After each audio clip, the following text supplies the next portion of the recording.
പറഞ്ഞോ, ഇനി ക്ഷമ പറഞ്ഞോ, എല്ലാരും കേൾക്കട്ടെ.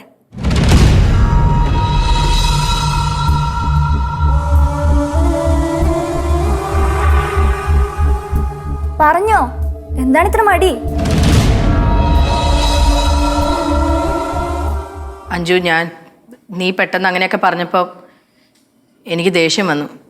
അപ്പം അറിയാതെ തല്ലിപ്പോയതാ. സോറി.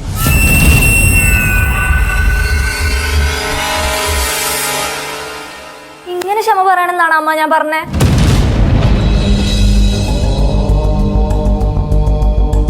സാധാരണ തല്ലിയ തിരിച്ചു തല്ലിയല്ലേ തീർക്കുന്നത്. അങ്ങനെ വേണമെന്ന് ഞാൻ പറയുന്നില്ല. അമ്മ, കാല് പിടിച്ചൊരു മാപ്പ് പറയാനല്ലേ ഞാൻ പറഞ്ഞത്.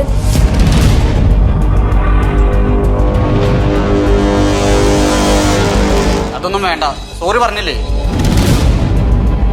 ഏട്ടത്തി പൊയ്ക്കും. മോനെ,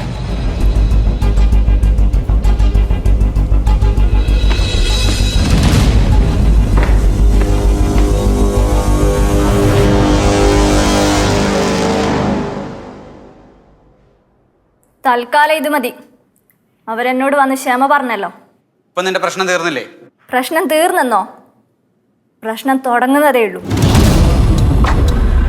ഇനി ഞാൻ ജീവിക്കുന്നത് തന്നെ അവരെ ദ്രോഹിക്കാനായിട്ടായിരിക്കും. അവരടിച്ചപ്പോൾ വേദനിച്ചത് എൻ്റെ ശരീരമാണെങ്കിൽ ഞാൻ തിരിച്ചടിക്കുന്ന ഓരോ അടിക്കും വേദനിക്കുന്ന അവരുടെ മനസ്സായിരിക്കും. എന്തിനുള്ള പുറപ്പാടാ? അവരുടെ നാശം കണ്ടിട്ട് എനിക്കിനി വിശ്രമമുള്ളൂ.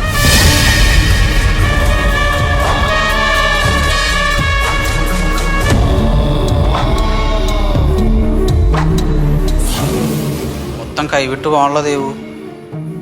ഞാനും വാണിയമ്മയെ കുറെ വിഷമിപ്പിച്ചു.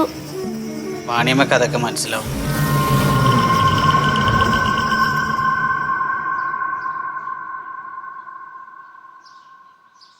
ഞാൻ നിങ്ങളോട് രണ്ടുപേരോടായിട്ടൊരു കാര്യം പറയാം. ഇന്നലെ നീ പറഞ്ഞത് കേട്ടിട്ട് ഒരു പോള ഞാൻ കണ്ണടച്ചിട്ടില്ല. അമ്പിളി, ഇത് ടെൻഷൻ ആവാതിരിക്കേ. ചേച്ചി, ഞാൻ നിങ്ങളോട് രണ്ടുപേരോട് വരാൻ പറഞ്ഞത് എൻ്റെ കൂടെ നിൽക്കണം എന്ന് പറയാനാണ്. ഞങ്ങൾ നിന്റെ കൂടെ എല്ലാ കാര്യത്തിലും ഉണ്ടല്ലോ. ഞാൻ ഇന്നലെ നിങ്ങളോടൊരു കാര്യം പറഞ്ഞിട്ട് നിങ്ങളൊന്നും പറഞ്ഞില്ലല്ലോ. ആവണി, ആ ഒരു കാര്യത്തിൽ മാത്രം ഞാൻ നിനക്ക് കൂട്ട് നിൽക്കില്ല. ഇതെനിക്ക് പറ്റില്ല ചേച്ചി. വെറുപ്പ എനിക്ക് അയാളോടുള്ള ദേഷ്യത്തിലാണ് ഞാൻ ഇന്ന് അഞ്ജുവിനെ ടർണം പൊട്ടിച്ചത്. അഞ്ജുവിനെ തല്ലിയോ? അതെന്തിനാ? അല്ലെങ്കിൽ അവക്ക് രണ്ടെണ്ണത്തിന്റെ കുറവുണ്ടായിരുന്നു. നീ അത് വിട്, നീ സംസാരിച്ചോണ്ടിരിക്കുന്ന കാര്യം പറ. എനിക്കിനി വേറൊന്നും ചിന്തിക്കാനില്ല ചേച്ചി. ഇതാ എന്റെ തീരുമാനം. ഇപ്പോഴത്തെ സാഹചര്യത്തിൽ അയാൾ ഉറപ്പായിട്ടും പറയും ഇത് അയാളുടെ കുഞ്ഞല്ല. ഫ്ലവേഴ്സ് 9ാം വാർഷിക നിറവിൽ